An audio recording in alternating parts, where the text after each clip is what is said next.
you use a term in your book called fifth generational warfare, and I had never heard this term before. Oh, really?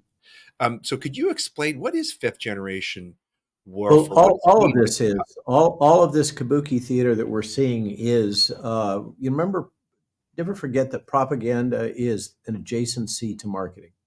Right. Yeah. And fifth gen warfare and modern Psywar propaganda, I believe, have been adopted by the pharmaceutical industry and others as just part of their marketing portfolio. Hmm. Fifth gen warfare is a well-established term particularly in military circles.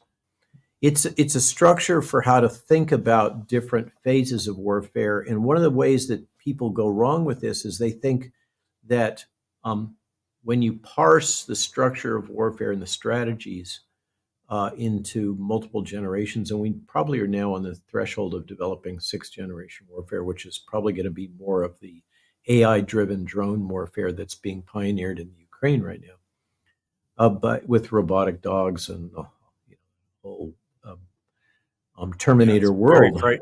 Very yeah, frightening. that we're moving into extremely rapidly. In fifth gen, there's some fundamental underpinnings.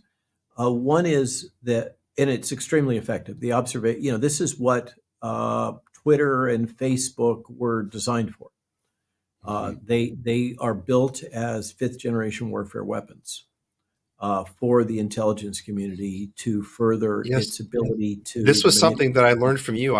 Did not realize this. I dare say many people don't realize this, that Yeah, these it was social media platforms were Twitter in developed. particular. Every Mhm. single social media platform is owned by the intelligence community, with the Yeah. exception, of course, of Telegraph, which is why they locked that poor soul up.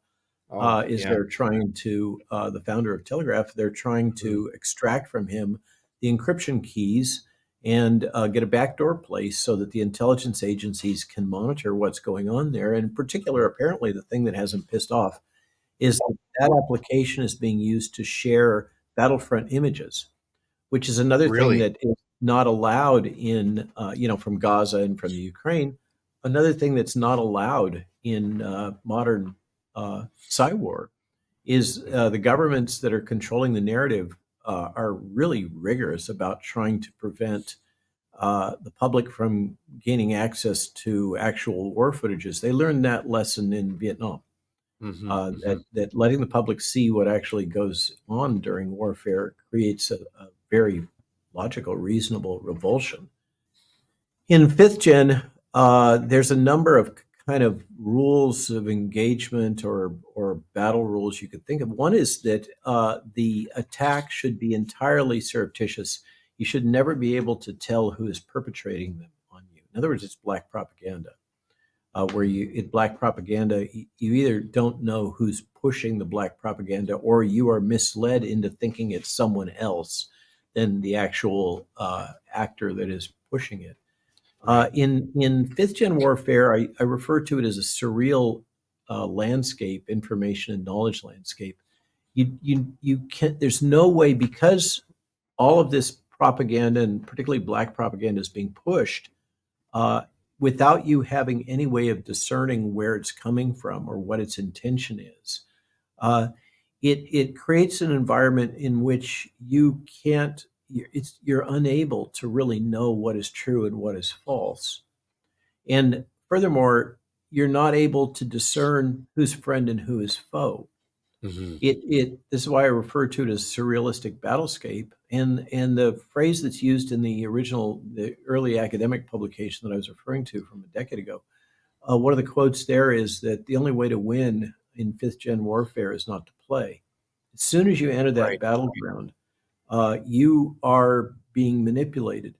And Mhm. this has a socket with the business model that literally made Silicon Valley profitable, which is called surveillance capitalism.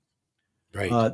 That's this tool of extracting, the kindest word is your metadata. I say they're extracting part of your soul by Right. monitoring everything that you're doing online in any other way, and then taking all that data cloud around you and using that to combining it with others that are similar or dissimilar, and parsing it in various ways, using that to generate what are called behavioral futures. So this is akin to stock market futures, only Right. it's predictions Right. about what you're going to do or what you're going to buy. Amazon takes this, they use that behavioral futures information to predict what you're going to buy, and then they try to sell it to you. Others take that information and then they use it to um, provide you and control the information environment around you, because this can be done now through browsers, for instance, Right. uh, by push media, etc. Uh, so they control the information that you encounter, like the search results that you're allowed to see and how they're ranked with Google, etc.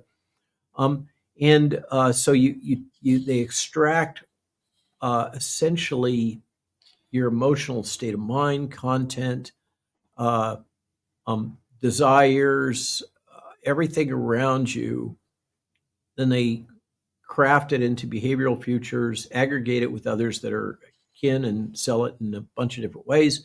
And then they use that information to guide the information that you are then receiving in order to craft what you think, believe, and feel in the future. So you get to the point in this battleground landscape where you can't even have any confidence that the thoughts that you're thinking, this is very Orwellian, the thoughts that Right. you're thinking, the emotions you're feeling, the beliefs that you experience, you don't know whether they are actually organically yours or they've been planted into you using this Mhm. technology.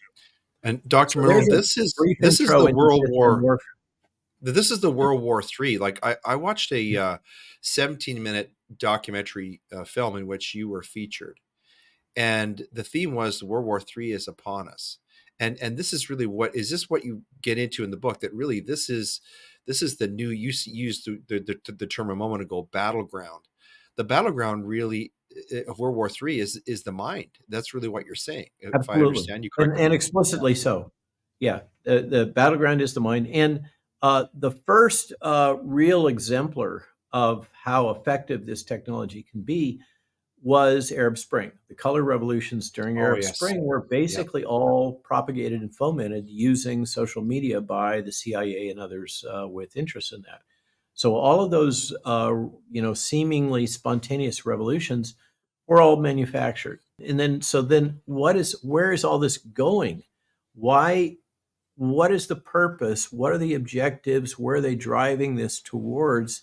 That's what gets us into the issue of defending the New World Order. What is the Right. nature of future government? What is the model that is being pushed by the United Nations and the World Economic Forum, who are partners? And how is that structured? How does it relate to, really, the metaphor is the European Council, not even the European Union. And they're very tightly aligned with the World Economic Forum and Klaus Schwab, who is pushing stakeholder capitalism, which is kind of also an interface between market capitalism and socialism. So that's the structure that is the European Council, with its appointed heads and appointed leaders sitting over nation states, able to veto or redirect any laws that are passed at the national level. Really, national sovereignty is gone. It's now vested in this appointed body of the European Council, Right. and that is the model for the single world structure that is being promoted by the United Nations and the WEF, in particular, but others. Um, and that's that there will be this kind of one world governmental bureaucracy central planning entity, Right. whatever it's going to Right. be called, with all of the trimmings associated with central planning. How many times do we have to learn those lessons? Uh, I'm referring to the Soviet Union and so many Right. others. Sure. 5-year Um, plans.